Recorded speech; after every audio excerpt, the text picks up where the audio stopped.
ಸಿದ್ದರಾಮಯ್ಯ ಅವರನ್ನ ಭೇಟಿ ಮಾಡಿದ್ದಾರೆ ಚಳ್ಳಕೆರೆ ಶಾಸಕ ರಘುಮೂರ್ತಿ ಅವರ ಜೊತೆಯಲ್ಲಿ ಬಂದಿದ್ದಾರೆ ಶಾಸಕ ಗೋವಿಂದಪ್ಪ. ರಘುಮೂರ್ತಿ ಅವರದು ಮಂತ್ರಿ ಸ್ಥಾನ ಕಾಯಂ ಆಗಿದೆ ಅಂತ ಗೋವಿಂದಪ್ಪ ಮಾತನಾಡಿದ್ದಾರೆ. ಮಂತ್ರಿ ಆಗಬಹುದು ಅನ್ನುವಂತ ನಿರೀಕ್ಷೆ ಇದೆ.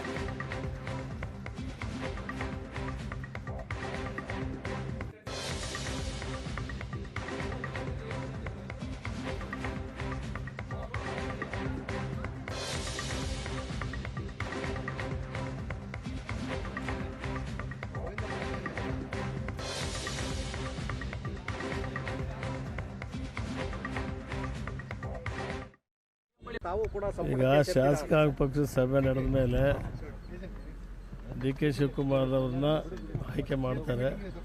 ಆಯ್ಕೆ ಮಾಡಿ ಆದಮೇಲೆ ಮುಂದಿನ ಪ್ರಕ್ರಿಯೆ ಪ್ರಾರಂಭ ಆಗುತ್ತೆ. ಇಲ್ಲಿವರೆಗೂ ಕೇಳ್ಕೊಂತ ಬಂದಿದ್ದು ಮಧ್ಯಗಿರಿ ಕೊಡ್ರಿ ಅಂತೇಳಿ ಒಪ್ಕೊಂಡಿದ್ದಾರೆ. ಮುಂದೆ ಏನಾಗುತ್ತೋ ನೋಡಬೇಕು. ಸಿದ್ದರಾಮಯ್ಯ ಅವರು ಕೂಡ ನಿಮ್ಮ ಹೆಸರನ್ನ ಕೊಟ್ಟಿದ್ದಾರೆ ಅಂತ ಹೇಳಿ ಇದೆ ಪಟ್ಟಿಯಲ್ಲಿ. ಸಿದ್ದರಾಮಯ್ಯ ಅವರು ಕೊಡಿ ಕೇಳಿದ್ವಿ, ಈಗ ನೋಡೋಣಪ್ಪ ಅಂತ ಹೇಳಿದ್ದಾರೆ. ಯಾಕೆಂದ್ರೆ ಹಿರಿಯ ಶಾಸಕರು ನೀವು ಕನ್ಸಿಡರ್ ಮಾಡಿದ್ರೆ ಹೆಚ್ಚಾಗಿ ನಿಮಗೆ ಅವಕಾಶವನ್ನು ಕನ್ಸಿಡರ್ ಮಾಡಿದ್ರೆ ಒಳ್ಳೇದು. ಕನ್ಸಿಡರ್ ಮಾಡ್ತಾರೆ ಅಂತ ಅಂದ್ಕೊಂಡಿದ್ದಾರೆ. ಮಾತಾಡಿದ್ರೆ ಇವ್ರದ್ದು ಕಾಯಂ ಐತೆ.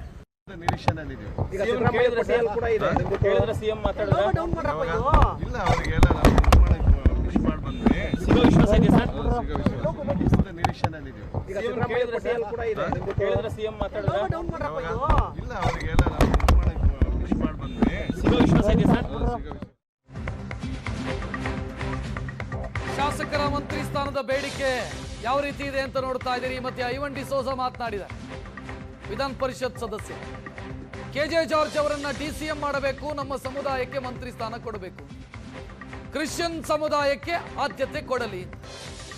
ನಾನು 2 ಬಾರಿ ಶಾಸಕ ಅಂತ 2 ಬಾರಿ ವಿಧಾನ ಪರಿಷತ್ ಸದಸ್ಯ, ಎಲ್ಲರನ್ನ ಒಟ್ಟುಗೂಡಿಸಿಕೊಂಡು ಹೋಗುವಂತ ಸರ್ಕಾರವನ್ನ ಡಿಕೆಶಿ ಮಾಡ್ತಾರೆ ಅಂತ ಸಿದ್ದರಾಮಯ್ಯ ಅವರನ್ನ ಭೇಟಿಯಾದ ನಂತರ ಅವರ ಆಪ್ತ ಐವನ್ ಡಿಸೋಜ ಮಾತನಾಡಿದರು. ಸಿದ್ದರಾಮಯ್ಯ ಅವರ ಆಪ್ತ ವಲಯದಲ್ಲಿ ಗುರುತಿಸಿಕೊಂಡಿರುವಂತ ಪರಿಷತ್ ಸದಸ್ಯ ಐವನ್ ಡಿಸೋಜ ಮಾತನಾಡಿದರು.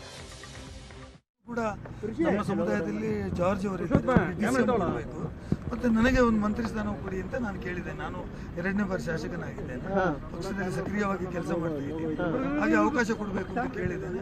ಖಂಡಿತವಾಗಿ ಭರವಸೆ ಇದೆ. ಒಳ್ಳೆಯ ಸಂಪುಟ ರಚನೆ ಆಗ್ತದೆ ಮತ್ತು ಡಿ ಕೆ ಶಿವಕುಮಾರ್ ಒಳ್ಳೆಯ ಸರ್ಕಾರ ರಚನೆ ಆಗ್ತದೆ ಮತ್ತು ಮುಂದಕ್ಕೂ ಅಧಿಕಾರಕ್ಕೆ ಬರಲಿದೆ. ಹಾಗಾಗಿ ಎಲ್ಲರನ್ನೂ ಒಟ್ಟುಗೂಡಿಸಿ ಹೋಗುವಂತ ಸರ್ಕಾರ ರಚನೆ ಆಗ್ತದೆ ಅಂತ ಹೇಳಿ ಬಯಸ್ತೇನೆ. ಸರ್, ಡಿಸಿಎಂ ಹುದ್ದೆಗಳಾಗಬೇಕು ಅಂತ ಚರ್ಚೆ ಆಗ್ತಿದೆ ಸಮುದಾಯ ಪ್ರಬಲ ಸಮುದಾಯಕ್ಕೆ. ಹೌದು, ಎಲ್ಲ ಸಮುದಾಯಕ್ಕೂ ಪ್ರಾಧಾನ್ಯತೆ ಕೊಡುವ ದೃಷ್ಟಿಯಲ್ಲಿ ಏನಿದ್ರು ಹೈಕಮಾಂಡ್ ತೀರ್ಮಾನ ತಗೊಳ್ಬೇಕು. ಯಾರ್ಯಾರಿಗೆ ಯಾವ ಕೊಡಬೇಕು, ಡಿಸಿಎಂ ಹುದ್ದೆ ಕೊಡಬೇಕು ಬೇಡ, ಹೈಕಮಾಂಡ್ ತೀರ್ಮಾನ ಮಾಡಬೇಕು. ಬಟ್ ನಮ್ಮದು ಒತ್ತಡ ಇದೆ. ಎಲ್ರಿಗೂ ಯಾರು ಸೀನಿಯರ್ ಇದ್ದಾರೆ ಅವರಿಗೆ ಕೊಟ್ಟು ಒಳ್ಳೆ ರೀತಿಯಲ್ಲಿ ಪಕ್ಷವನ್ನು ನಡೆಸಿಕೊಂಡು ಹೋಗಬೇಕು. ಮತ್ತು ಕ್ರಿಶ್ಚಿಯನ್ ನಾನು ಕೇಳಿದ್ದೀನಿ. ನಮ್ಮಲ್ಲಿ ಜಾರ್ಜ್ ಇದ್ದಾರೆ, ಅವರು ಒಂದು ವೇಳೆ ಸಂಪುಟದಲ್ಲಿ ಕೊಡಿದ್ರೆ ಅವರು ಡಿಸಿಎಂ ಕೊಡಿ ಅಂತ ಕೇಳಿದ್ದೇವೆ. ಕ್ರೈಸ್ತ ಸಮುದಾಯಕ್ಕೆ 100ಕ್ಕೆ 100% ನಾವು ಕಾಂಗ್ರೆಸ್ ಪಕ್ಷಕ್ಕೆ ಸಪೋರ್ಟ್ ಮಾಡುವರು. ಹಾಗೂ ನನಗೂ ಮಂತ್ರಿ ಸ್ಥಾನ ಕೊಡಿ ಅಂತ ಕೇಳಿದ್ದೆ.